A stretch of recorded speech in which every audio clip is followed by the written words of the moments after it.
प्रेक्षकांना नवीन ऐकण्याची, पाहण्याची, स्वतःला काय म्हणतात, स्वतःला द्वंद्वात टाकण्याची इच्छा असते. पण आपण तसं काही प्रेक्षकांच्या समोर आणतच नाही. त्याच्या मनातले सगळे प्रश्न घेऊन इथली 6 पात्र काहीतरी चर्चा करतायत आणि ते म्हणतात, अरे मला आपल्याला ह्याच विषयावर खरंच बोलायला पाहिजे, पण आपण बोलत नाही. अजूनही नाटकाचा जो आहे तो प्रेक्षक आहे, तो सिनेमासारखा ग्राहक नाही झालेला की पॉपकॉर्न ठेवलंय, समोसा ठेवलाय, पाय वर ताणलेत आणि मी पिक्चर बघतोय आणि मी पिक्चरही शूट करतोय. लोक क्लायमॅक्सही आता शूट करून टाकतात, काही त्याला अर्थ राहिलेला नाही. इतक्या सहजतेने आम्ही आमचं म्हणणं मांडू शकतो. ते काही कालावधी आधी केलेल्या काही महिलांचं जे काम आहे त्याचंच आत्ता आपण हे सगळं फलश्रुत बघतोय. पुनश्च तपास करणं आपल्या धारणांचा, आपल्या सामाजिक वास्तवाचा, आपल्या जडणघडणीचा, आपल्या जातीचा, आपल्या धर्माचा, आपल्या अस्तित्वाचा, याचा एक बेसिक सुरुवात हे नाटक तुम्हाला नक्की करून देतं. US मध्ये कोर्सेस आहेत पण अजून 7 महिने विजाची अपॉइंटमेंट नाहीये, प्लस फी तिप्पट आहे आणि मला काही फॅसिनेशनच नाही, त्यात काही फ्लेक्सच नाहीये. अगं पण आपल्याकडे इथे नाहीये का हा कोर्स? आहे 1-2 ठिकाणी, पण आपल्याकडे बिग फाय नाहीयेत, ग्रेट मायग्रेशन नाहीये, मसाई मारा नाहीये. सगळं आहे. तिथले चित्ते इथे येत आहेत आणि हिला तिथे जायचंय. उलका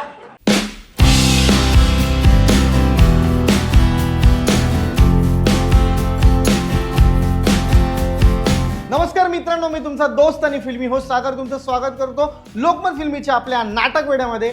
आज नाटक वेड्याची जी टीम आहे ती भेटायला आली आहे एका अशा मराठी नाटकाच्या टीमला, जी टीम खऱ्या अर्थाने आज रंगमंचावरती धुमाकूळ घालते आणि प्रेक्षकांच्या मनामध्ये घर करते. ते नाटक म्हणजे भूमिका. या भूमिका नाटकाची संपूर्ण टीम आपल्यासोबत आहे. आपण त्यांचं स्वागत करूया लोकमत फिल्मीवर. तुमचं नमस्कार. सर्वांचं खूप खूप स्वागत आहे. सर्वप्रथम ह्या नाटकाचे लेखक सिद्धीजी आपल्या सोबत आहेत. सिद्धीजी, काय सांगाल, ह्या नाटकाचा विचार कशा पद्धतीने तुमच्याकडे आला आणि ही भूमिका कशा पद्धतीने लोकांपुढे मांडावीशी वाटली? नाही, आता मी बऱ्याच ठिकाणी हे बोललोय की नाटकाची सुरुवात कशी झाली आणि ते तो परत रेडिओ मी चालू करत नाही. पण आता ह्या निमित्ताने मला हे सांगायला आवडेल की लवकरच 150व्या प्रयोगाचा टप्पा आम्ही पार करतोय. दुसरं, विद्यापीठाच्या अभ्यासक्रमात भूमिकाचा समावेश झालाय आणि आता भूमिका हे अनेक पद्धतीची, अनेक प्रकारची सामाजिक राजकीय विचारसरणी वेगवेगळी असलेली माणसं एकत्र येऊन बघतायत आणि हा आमच्या सगळ्यांसाठी एक आनंदाचा आणि खूप अभिमानाचा क्षण आहे. कारण मधल्या काळामध्ये जेव्हा खूप नाटकं येत होती तेव्हा लोकांना खूप ऑप्शन्स होते, पण आता जशी जशी प्रत्येक नाटक स्थिरावते तसं भूमिकाला मिळणारा प्रतिसाद, तू जर ऐकत असशील तर तुला कळेल की तो भूमिकाला मिळणारा प्रतिसाद सुद्धा वाढतोय. भूमिका हे नाटक जेव्हा तुम्ही करायचं ठरवलं त्यावेळेला ही जी पात्र कास्टिंग कन्फर्म झाली, तुमच्या बाबतीत खूप सगळेच जण चांगलं बोलतात. हे भीतीपोटी बोलतात का त्यांचं खरंच प्रेम आहे तुमच्यावर? तू म्हणजे काय म्हणतात त्याला, फिल्मी पत्रकार म्हणजे काहीतरी तुला मी स्टेटमेंट खळबळजनक देईल असं वाटत असेल तर मी काही देणार नाही. मला असं वाटतं की सगळ्यांना विश्वास आहे. म्हणजे माझ्या बाबतीतल्या नाटकाच्या कामाला मला आनंद वाटतो की माझे निर्माते असोत, माझा लेखक असो, माझा नट असो, माझा तंत्रज्ञ असो किंवा प्रेक्षक असो, त्यांना विश्वास आहे की ज्या अर्थी हा काहीतरी करतोय त्यात काहीतरी नवीन असेल, काहीतरी बरं असेल आणि या विश्वासाच्या बेसिसवरच मी नवे नवे प्रयोग करू शकतो, त्यांच्या बेसिसवर. म्हणून इतकी वर्ष मी काम करतोय. त्यामुळे मला असं वाटतं की ते पर्टिक्युलर असणं आहे ना, ते फार गरजेचं असतं. चला हा तू ये असं करून होत नाही. नाटक आणि चित्रपटाच्या बाबतीत तुम्ही जितकं ऑथेंटिक काम कराल, जितकं बारकाव्याने काम कराल, तितकी त्याची मजा जास्त येते आणि मग ते बाहेर निघतो कंटेंट. यातल्या 6 जणांनी कधीच यापूर्वी एकमेकांबरोबर काम केलेलं नाही. हो, बरोबर. या नाटकाच्या निमित्ताने ते आले, हा आला, तो आला. आज 150 प्रयोगाच्या जवळ जाऊन तू विचारलंस तर ते मला न बोलता ते किती घट्ट आहेत एकत्र. हो. एका नाटकाने उत्तम कास्टिंग झालं, प्रत्येकाने आपापलं काम केलं. 2 सीनचं काम आहे, 4 सीनचं काम आहे, प्रमुख नटाचं काम आहे, दुसऱ्या कशाचं काम आहे. मला नेहमी असं वाटतं की त्या नाटकाचं म्हणून एक कुटुंब निर्माण होतं दरवेळेला, जे भूमिकाचं झालं. मी समिताताईंना प्रश्न विचारू इच्छितो की सचिन खेडेकरांच्या बायकोचा रोल तो साकारताना कितपत जड जातं किंवा ते किती स्ट्रिक्ट आहेत हे तुम्हाला माहितीच आहे. नाटकामध्ये कोण स्ट्रिक्ट आहे, तुम्ही आत किती आहेत? नाही, एकतर उल्का हे पात्र क्षितिजने लिहिलंय फार सुंदर आणि तालमीच्या दरम्यान सरांनी ते अर्थात त्याच्यावर मेहनत घेतली आहे. आणि सचिन सरांचं म्हणाल तर त्यांनी ते कधी जाणवू दिलं नाही, ते दडपण त्याच्याकडनंच कधी आलं नाही. त्याच्यामुळे ते पात्र साकार करताना मला त्रास नाही झाला. उलट त्याच्या काही सूचनांमुळे किंवा त्याच्याबरोबर काम करताना शिकायला जास्त मिळालं आणि त्यातनं ते पात्र जास्त खुलत गेलं. म्हणजे माझं मी करत होतेच, पण त्याला आणखी आपण म्हणतो की त्याला आणखी छान धारदार करण्याचं काम उलट त्याच्या पात्रामुळे आणि मुळात सचिनमुळे झालं असं मला वाटतं. कारण की त्याच्याबरोबर काम करताना तेवढंच अलर्ट राहायला लागतं, कारण तो खूप ब्रिलियंट ॲक्टर आहे, खूप अलर्ट ॲक्टर आहे आणि अर्थात he is one of the university of an acting. So त्याला असं बघत बघत पण आपल्याला शिकता येतं. त्याच्यामुळे टेन्शनपेक्षा तो लर्निंग प्रोसेसचा काळ जास्त होता आणि तो अजूनही आहे. प्रत्येक प्रयोगागणिक सुरूच आहे. मग नॅचरल पद्धतीने ते म्हणजे नवरा बायको आहेत हे सिद्ध करण्यासाठी किती मेहनत घ्यावी लागली तुम्हाला? का त्यांच्याकडून रिएक्शन आले ते आपसूक आलं? नाही, शेवटी ते रिहर्सलमध्ये आपण ती सहजता प्रॅक्टिसनी येते, ती तालमीमुळेच येते आणि ते पात्र तुमच्यात भिनत जातं. पण कधीतरी तुम्हाला ते स्टेजवर असताना त्रयस्थपणे पाहूनच करावं लागतं. त्यामुळे तुम्हाला त्या तालमींची फार गरज असते आणि ते कोऑर्डिनेशन, ते लुक्स किंवा ती सहजता ही फक्त तालमींमधून येऊ शकते. त्याच्यामुळे मला वाटतं की ते खूप छान कोऑर्डिनेशन आमच्यात आहे आणि ते तालमींमधनं आलेलं आहे आणि प्रयोगागणिक ते जास्त खुलत गेलं आहे आणि छान मित्र पण असल्यामुळे फार तो टेन्शन देत नाही, रागवत नाही आमच्यावर. खरंच? नाही, अजिबात नाही. तो फार त्याचा स्टारडम बाजूला ठेवून तो अत्यंत मैत्रीपूर्ण वातावरणात नाटक करतो आणि आम्हालाही त्याच काय म्हणतो ती सहजता आम्हालाही तो देतो. त्याच्यामुळे ते टेन्शन नाही येत. एकंदरीत आम्ही नाटकाचा एक प्रोमो पाहिला होता, त्याच्यामध्ये तुम्ही त्यांच्यावर चिडता. सेम ते मग रिअलिस्टिक असं बाहेर आलं होतं का म्हणजे एक स्क्रिप्टचा भाग म्हणून ते? नाही, ती समिधा नाही चिडत, ती उल्का चिडते.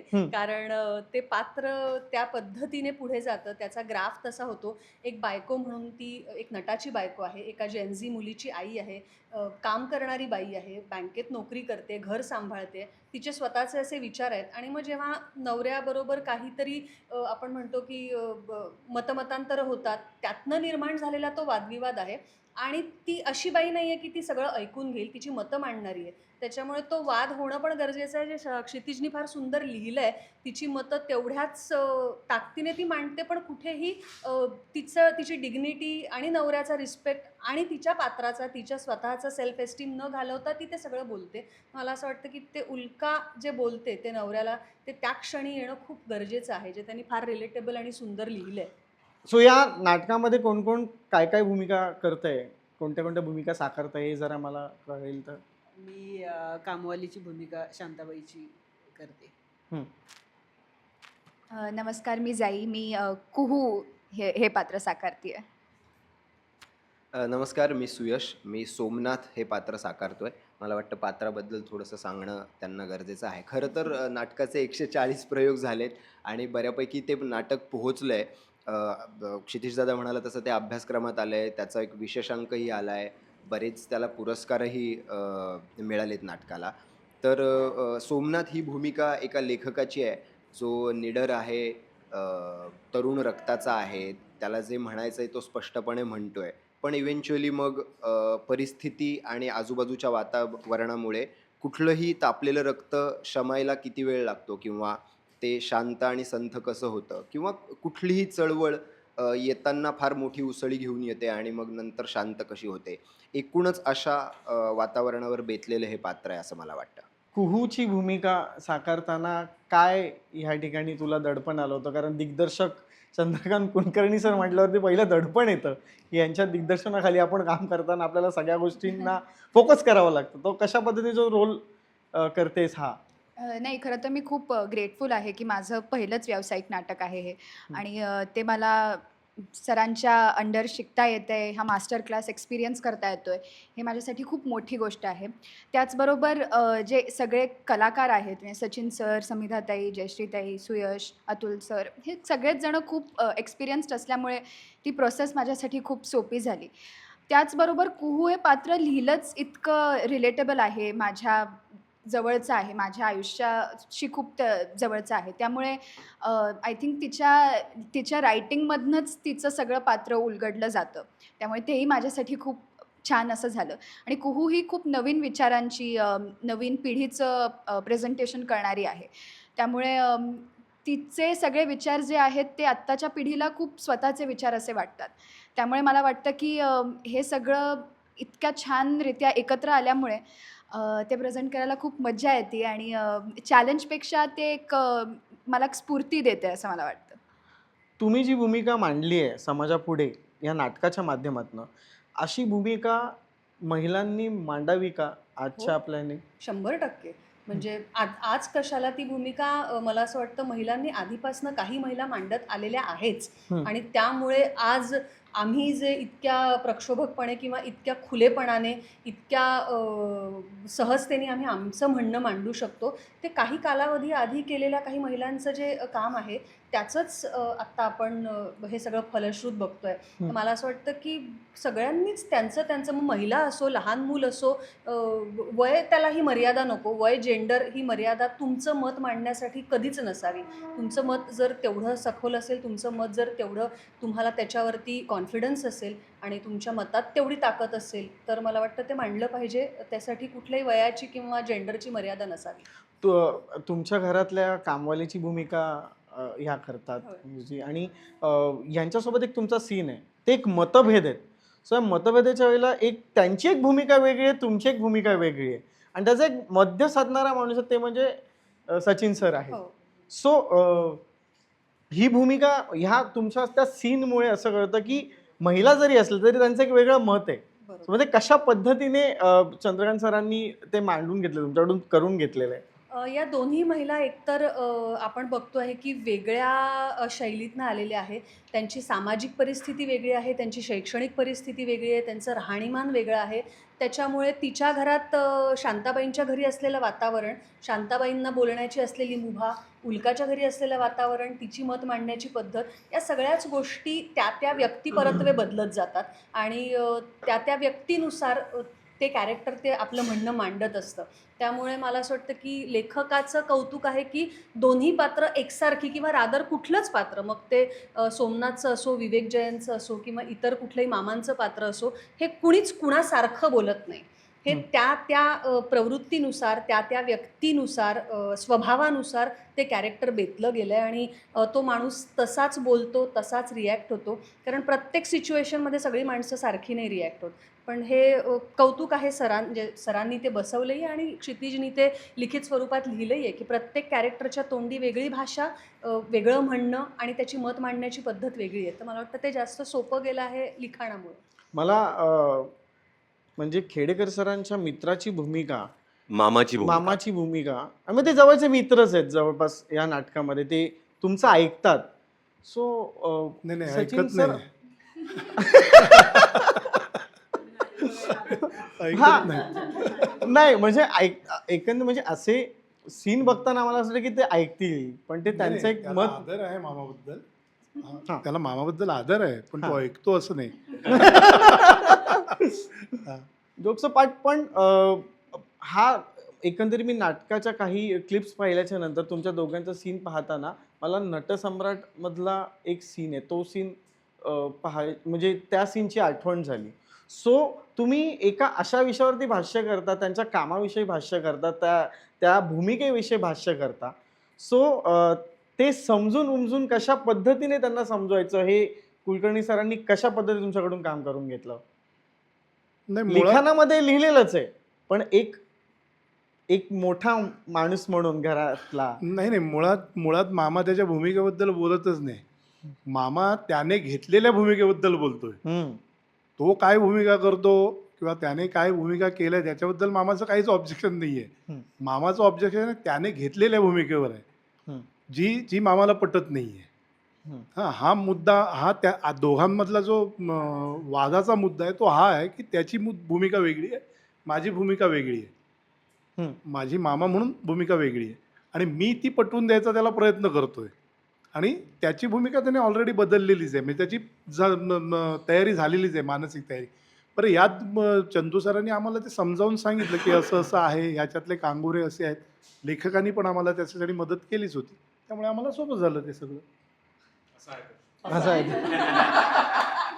बरं, मला आता सचिन खेडेकर सरांकडे यायचं आहे.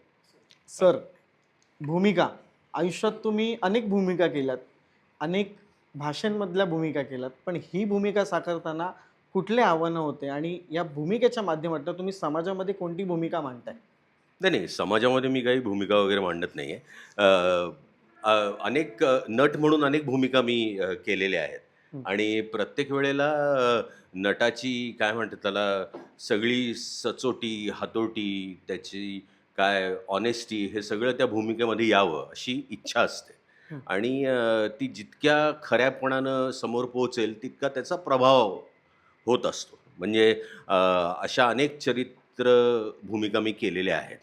या नाटकात ते खरं चॅलेंजिंग होतं. याचं कारण ती नटाची एक तर तो नाटकातला जो माणूस आहे तो नट आहे आणि तो काही फार भारीतला नट नाही आहे. तर तो एक टेलिव्हिजन सिरियलवाला जेमतेम हे काम मिळालं, ते काम मिळालं असा नट आहे आणि त्याला एक खूप महत्त्वाची भूमिका मिळते आणि त्याच्यानंतर त्याच्यामध्ये कसा बदल घडत जातो. तर त्या सगळ्याचं चॅलेंज असं होतं, की हे सगळं कमी अधिक प्रमाणाने सचिन खेडेकर म्हणून माझ्या आयुष्यात येऊन गेलंय. ती हं. सगळी त्याचं खरं तर तर त्यामुळे ती जास्त आव्हानात्मक आहे, की माझ्या जवळचं म्हणजे आपण म्हणतो ना आपल्या वावरातलंच आहे. पण असं जरी म्हटलं, तरी ते खरं याच्यापुढे कसं येईल याची एक मेहनत करावी लागते. अर्थात नाटकामध्ये 6 पात्र आहेत आणि ती 6 पात्र 6 प्रतिनिधित्व करणारी आहेत आणि त्याच्यामध्ये खरं बदलणारं पात्र विवेक जयंतचंच आहे आणि तो सगळा भाग जो आहे तो चंदूनी खूप छान बसवला आहे आणि तो क्षितिजच्या लिखाणातनं आलंही आहे. पण आमच्यावर जबाबदारी अशी आहे की ते तितक्या खरेपणानं समोर पोहोचावं. म्हणजे आपल्याकडे हल्ली काय होतं, नाटकात असं आपण म्हणतो ना, की भूमिका तुम्हाला काय घेता येते, पण जगता येते का? आपल्याकडे आपण अनेक जण हल्ली नाही का बघतो, की नाही, नाही मी असं आता ठरवलंय वगैरे आणि नंतर काही ते ठरवल्यासारखं वागत नाहीत. असं नसतं का आपण पाहतो? हो. तर तसं होऊ नये ह्याची काळजी आम्ही ह्या नाटकात घेतली आहे आणि तर त्यामुळे तो चॅलेंज खरा होता, की अ, आणि माझ्या दृष्टीने भूमिकामधल्या त्या नटासमोर असलेलं आव्हान हेच खरं मला भूमिकेसमोर असलेलं आव्हान आहे. पण ही भूमिका जेव्हा तुम्हाला विचारण्यात आली, की तुम्ही कराल का? तर तुम्ही स्क्रिप्ट वाचून ठरवलत, की चंद्रकांत कुलकर्णी करतात म्हणून हो म्हणालात? नाही, नाही. चंदू माझा मित्र आहे. माझा हं. चंदूवर पूर्ण विश्वास आहे. हां. आणि अर्थात मला नाटक खूप आवडलं. हं. म्हणजे अशा दोन्ही गोष्टी आहेत. म्हणजे आधी नाटक का आधी चंदू असं नाही आहे. म्हणजे ते दोन्ही कारण ते चंदूच घेऊन आलाय नाटक. हं. तर आणि मला ते खूपच आवडलं होतं. म्हणजे मला करायची इच्छा होती आणि मी 20 वर्षांनी व्यावसायिक नाटक केलं. हं. त्यामुळे ती एक असं एक दडपण नव्हतं, पण माझ्या मनात असं होतं की अ, ब इतक्या वर्षानंतर केलेल्या नाटकांमध्ये चांगली माणसं बरोबर असावीत, संस्था चांगली असावी, त्याचे प्रयोग होत राहावे. आम्ही एका वर्षात 100च्या वरती प्रयोग करू शकलो. हां, आता 140 लवकरच हां. 150वा प्रयोग पार हो. पडणार आहे. तर ते सगळं जुळून आलं, हा खरा त्याचा खूप मोठा आनंद आहे. आणि आपण असं म्हणतो ना, की अ, ब अशा विषयाचं किंवा विचार करायला लावणारं, थोडंसं प्रेक्षकांना अंतर्मुख करणारं नाटक आपण करू शकलो आणि आज प्रेक्षक संख्या वाढताना पाहून त्याचा खूप आनंद होतो. आणि प्रयोग करताना ते जाणवतं, की प्रेक्षकांना नवीन ऐकण्याची, पाहण्याची, स्वतःला काय म्हणतात त्याला, स्वतःला द्वंद्वात टाकण्याची इच्छा असते. पण आपण तसं काही प्रेक्षकांच्या समोर आणतच नाही. त्यामुळे प्रेक्षक फक्त एकाच तऱ्हेची नाटकं बघतात असं आपण म्हणत राहतो. पण मला असं वाटतं, की आमचं नाटक अपवाद आहे आणि आमच्या नाटकाला आलेला प्रेक्षक हा खूप चांगला आणि सशक्त आहे असं मला वाटतं. भूमिका हे नाटक जेव्हा तुम्ही करायचं ठरवलं, या नाटकामधून आपण समाजाला काय देऊ शकतो असं तुम्हाला वाटलं आणि हे नाटक तुम्ही करायचं ठरवलं? मला असं वाटतं, की आपल्याकडे काही संवेदनशील विषयांच्या बाबतीत आपण पटकन स्टँड घेत नाही. हं. आपण रिॲक्ट करत नाही. नाटक हे असं आहे, की म्हणजे जेव्हा 1000 प्रेक्षक या इथे बसतात, तेव्हा त्या प्रत्येकाचं एक कुटुंब आहे. त्याच्या आजूबाजूची चर्चा आहे. तो कधी-कधी करतो. त्याच्या मनातले सगळे प्रश्न घेऊन इथली 6 पात्र काहीतरी चर्चा करतायत आणि ते म्हणतात, "अरे, मला आपल्याला ह्याच विषयावर खरंच बोलायला पाहिजे, पण आपण बोलत नाही." मग यांच्या रूपाने तो रिबाउंड होतो तो त्यांच्यापर्यंत पोचतो. त्यातल्या एखाद्या पात्राशी तो उद्या तो यातल्या गुंड्या मामाशी असोसिएट होतो, कधी सचिन खेडेकरशी होतो, कधी त्या सोमनाथची होऊ शकतो. तो त्याचं एक पात्र पकडतो. मग तो लेखकाची वाक्य ऐकतो. ही जी प्रक्रिया आहे, अशा प्रकारच्या नाटकांमधनं एक अत्यंत सकारात्मक ऊर्जा मिळते, एक दृष्टिकोन मिळतो. तो नाटकाविषयीचा असतो, तो जगण्याविषयीचा असतो, तो नातेसंबंधांविषयीचा असतो. हे सगळं त्या एकाच नाटकात असतं. त्यामुळे मला फार छान वाटतं, की एक नाटक वर्क झालं, म्हणजे ह्या सगळ्या गोष्टी होत राहतात. सर मग ही भूमिका तुम्ही जी करताय त्याविषयी मी आता बोलत नाही, कारण ज्यांची भूमिका तुम्ही साकारताय त्या नाटकामध्ये आणि मग त्याच्याभोवती ती स्टोरी फिरते, बरोबर आहे. पण तुमच्या वैयक्तिक आयुष्यामध्ये असं कधी घडलंय का की ही भूमिका साकारताना ह्या नाटकात असे सगळेच प्रसंग आहेत की ज्या की एक प्रसंगांमधनं प्रसंग असा आहे की ह्या तुमच्या पाया पडतात त्या हो सिक्वेन्स मध्ये, असं तसं कोणी माझ्या तुमच्या- पाया पडलेलं नाहीये, पण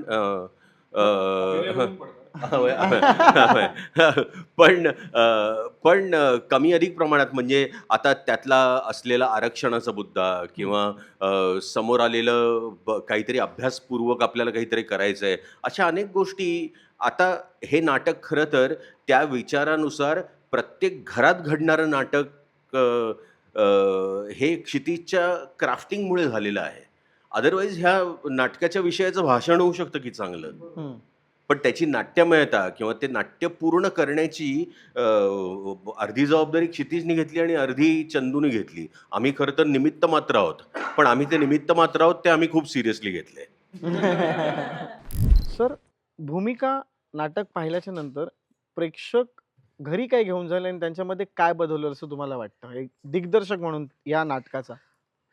आता ह्या नाटकाचा विषय बोलण्यापेक्षा मी तुला त्याच्यातलं संकल्पनात्मक प्रिन्सिपली बोलतो, की मला नेहमी असं वाटतं की नाटकाच्या रचनेमध्ये एक विषय असतो, आशय असतो, प्रोटोगॉनिस्ट असतात, त्यांच्या बोलण्यातनं काहीतरी संघर्ष निर्माण होतो आणि मग त्यातनं काहीतरी सोल्युशन निघतं. प्रत्येक वेळेला सोल्युशन निघतंच असं नाही. या नाटकाचं वैशिष्ट्य मला असं वाटतं की एका गंभीर सामाजिक प्रश्न आहे खरा तर, तो आजपर्यंत आपल्या आहे की त्याचा क्लॉट झालेला आहे. आता तो ठरवून सुद्धा त्याच्याविषयीचं तुझं माझं मत बदलणार नाही, इतका ठाम आहे. म्हणजे त्याला आपण म्हणतो पूर्वापार समज, पूर्वग्रह दृष्टिकोन, माझे अपसमज, माझ्या काही धारणा पक्क्या झालेल्या. Confirm. यातल्या सोमनाथच्या तोंडी एक वाक्य आहे, ते मला नाटकाच्या संदर्भात फार नेहमी वाटतं की सर, तुमच्या घरात नवीन विचार यायला अजून जागा आहे, म्हणून तुमच्याशी चर्चा होऊ शकते. वा. मला ते थीम वाटतं या नाटकाचं. कारण या नाटकातला प्रोटोगॉनिस्ट सुद्धा पहिल्यापासूनच काहीतरी ठरवून फिलॉसॉफिकली बोलत नाही आहे. तो नट आहे, त्याचं काम अभिनय करणं आहे, पण अशी भूमिका त्याच्या वाट्याला येते की त्यानिमित्ताने त्याला अभ्यास करावा लागतो, त्यानिमित्ताने त्याला वाचावं लागतं, त्यानिमित्ताने त्याला प्रश्नाच्या मुळापर्यंत जायला मिळतं.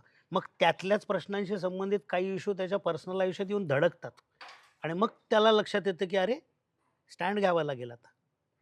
ही जी गंमत नाटककारांनी घडवून आणलेली, आणि नाटक प्रकारातच हे घडतं की घुसळण होते. घरी काय घेऊन जातो आपण, तर मला असं वाटतं स्वच्छ नजरेने आणि नव्या दृष्टीने आपण काही विचार या प्रश्नाकडे बघायला लागतो. यातली एक कृती जरी झाली ना, छोटी कृती जी आपल्या नाटकात अनेकदा केलेली आहे, एक छोटी छोटी कृती आहे. तुझ्या लक्षात आलं ना, शांताबाई म्हणते की माझा कप तिथे खाली ठेवलेला असतो ना, हे माझं नाटक बघून तो खालचा कप काढून फेकून दिला आणि त्याच कपात आपण ज्या सगळ्या कपात चहा पितो त्या शांताबाईला दिलं, तरी माझं नाटक यशस्वी झालं असं मला वाटतं. हे सगळं वाचतोयस नाही, म्हणजे मला वाटलं तुम्ही नट लोक फक्त असे इन्स्टावर फोटो बिटो टाकायला जाड पुस्तकं हातात घेता. तू नाही टाकलास फोटो? अशी धीरगंभीर मुद्रा ठेवून वाचन करतानाचा. नाही, ज्या गोष्टींची तू खिल्ली उडवतेस ना, त्यावरच आपलं घर चाललंय. नाही, मी आपलं सांगितलं. आणि मी काय बँकेत जाऊन चिंचोके उडवते? अरे कोणाच ठाऊक. नाही, सॉरी. सर, प्रयोगाच्या दरम्यान म्हणजे एक घटना घडते अशी की हल्ली आमचे जे जेनझी पीपल्स आहेत किंवा जे खूप मोबाईल ॲडिक्टेड आहेत, ते लोक मोबाईलवरती नाटक शूट करतात. त्यावर तुम्ही नाटकाच्या मध्येच त्यांना थांबवता का? हे असं तुम्हाला करावंसं वाटतं सर? नाही, मी असं थांबवत नाही. मी तोच त्याच्या कर्माला जबाबदार आहे असं त्याकडे बघतो. पण त्याच्यामध्ये मुख्य मुद्दा असा आहे की आम्ही सुरुवात व्हायच्या आधी असं म्हणतो की नाटकाचे कोणी फोटो काढू नयेत, व्हिडिओ काढू नयेत, तरीसुद्धा आज आपल्याकडे आलेले प्रेक्षक हे त्या फोनला चाळा म्हणून पाहत असतात. आणि मी आता इथं आलो आहे, तर मी इथे बसलो आहे, इथे आलो आहे, हे बघा हा नट इकडे आहे, हे बघा हे प्रेक्षक इथे बसलेत, असं म्हणजे ही त्यांची अशी त्यांना आतून अशी इच्छा होते. पण आपल्याकडे नाटक पाहायला यायची एक शिस्त असते, फोन वाजू नये याची आपण काळजी घ्यायची असते, म्हणजे काहीतरी एक अलिखित नियम असतात. ते मूळ तोडण्याकडे काहींचा कल असतो. त्यावेळेला हां, म्हणजे मला नाटकात समोर प्रेक्षक दिसत असतो ना, म्हणजे आता मला लाईट दिसला, मग त्याच्या मागचा प्रेक्षकही त्या फोनकडे बघतोय वगैरे. तर ह्याच्यामध्ये असं वाटतं की आपण इकडे नाटक करतोय आणि हे काही वेगळंच यांचं चाललंय, असं वाटतं. तर त्यामुळे त्याचा त्रास नाही. आणि व्यावसायिक नाटकाला काय म्हणतात त्याला की ह्या सगळ्या मग ह्याचं क्लिप इकडे गेलं, त्याचं क्लिप इकडे गेलं, इतक्या तकलादू प्रसिद्धीची गरज नाही आहे. तुमचं काय म्हणणं आहे या विषयावरती? एक आत्ता असं झालं की हे सगळं कॉन्सर्ट कल्चरशी बरोबरी करणारं झालंय. जसं कॉन्सर्टला लोक का जातात, तर अर्धी लोक याच्यासाठी जातात की मी पण गेलो होतो, म्हणजे त्यांना टेलर स्विफ्टचं एकही गाणं माहीत नसतं, कोल्ड प्ले कोण आहेत हेही माहीत नसतं.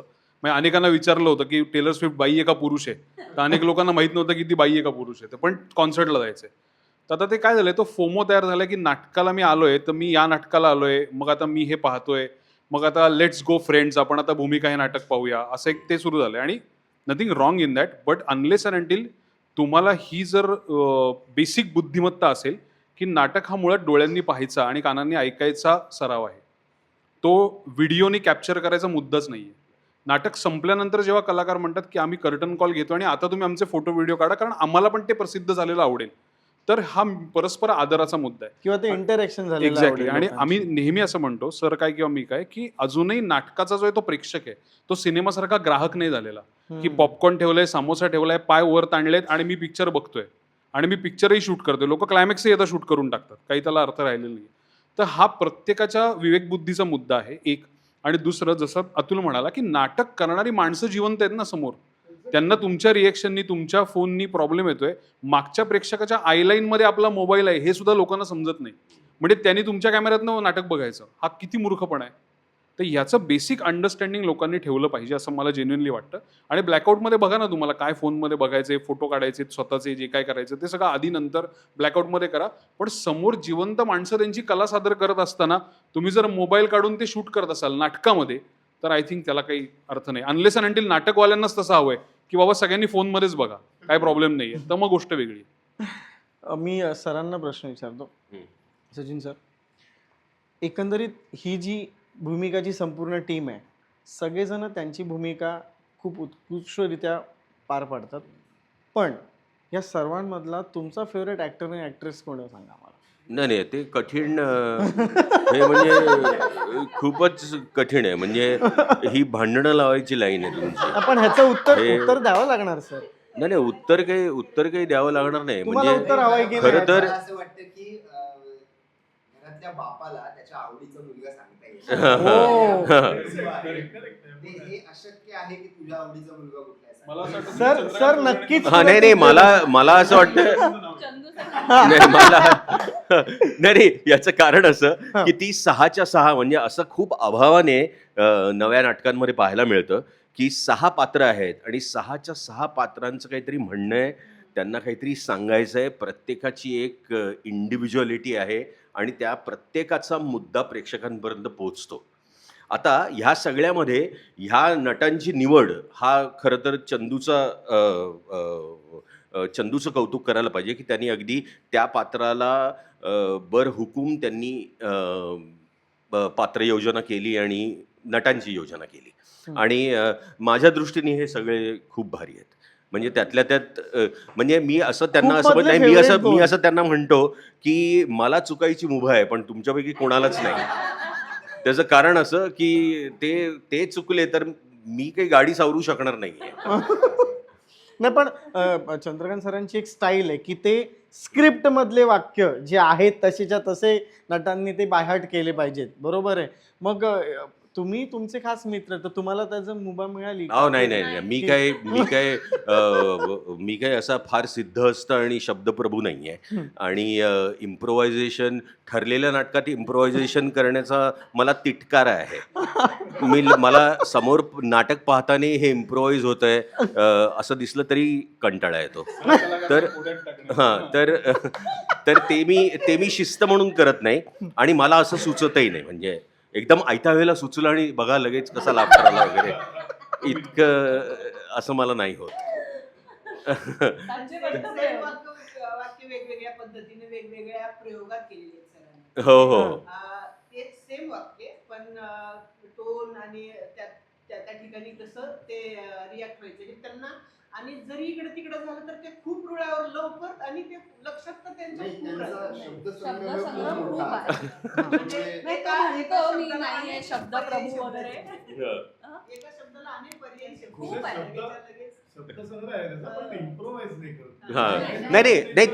त्याचं मी कारणही सांगतो. आमच्या नाटकाबद्दल काय होतंय की एक तर त्या नाटकाचा विषय आणि त्याची मांडणी इतकी बांधेसूद आहे आणि त्या प्रत्येक सीनमध्ये काहीतरी पर्पज आहे, कुठपर्यंत तरी पोचायचं आहे, त्याच्या पुढं आणखीन पुढचा सीन होणार आहे.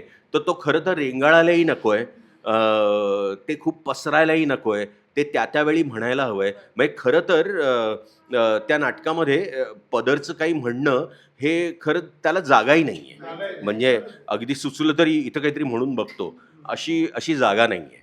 आणि मला काय म्हणायचं आहे की प्रत्येक वेळेला जसं संवादांमध्ये दोन पात्रांच्या संवादांमधनं सीन हळूहळू घडत असतो, म्युझिक वाजतं, लाईट्स येतो, ह्याचा एक एकसंध परिणाम असतो. एखाद्याने त्याचा एक बिंदू जरी ओढला तरी त्याचं सगळं बॅलन्स जातो. तर तसं ह्या नाटकात शक्य नाही आहे. म्हणजे आज मी हा प्रश्न विचारताना मला फार असं थोडं नवल वाटतंय, पण एक मनात तो प्रश्न आहे, तो विचारायचा वाटतो की भूमिका हे नाटक पाहताना प्रेक्षक त्यांच्यासोबत काय घेऊन जाणार आहेत? मला असं वाटतं अस्वस्थता तर नक्की घेऊन जाणार आहेत, एक सगळ्यात महत्त्वाचं.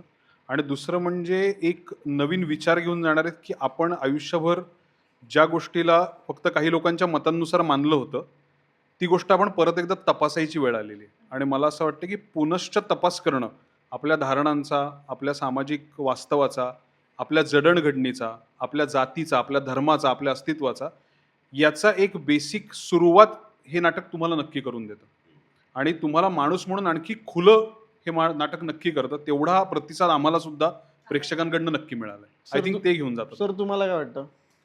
नाही, मला असं वाटतं की ह्या नाटकामुळे मला खूप हळवं व्हायला झालं, मला खूप रडू आलं, मला खूप प्रश्न पडले, मला अंतर्मुख व्हावं असं वाटलं. या सगळ्यांनी देखील माझं करमणूक होऊ शकते अशी भावना प्रेक्षकांमध्ये निर्माण होते आणि ते जातात. वा. तुम्हाला ह्या भूमिकाच्या संपूर्ण टीमच्या गप्पा कशा वाटल्या ते खाली आम्हाला कमेंट करून सांगायला विसरू नका. आणि नक्की या भूमिका नाटक पाहायला, आणि अशाच नाटक वेड्याच्या पुढच्या एपिसोडमध्ये अनेक वेगवेगळी नाटकं येणार आहेत, ते पाहण्यासाठी पाहत राहा लोकमत फिल्मी नाटक वेडे. थँक्यू.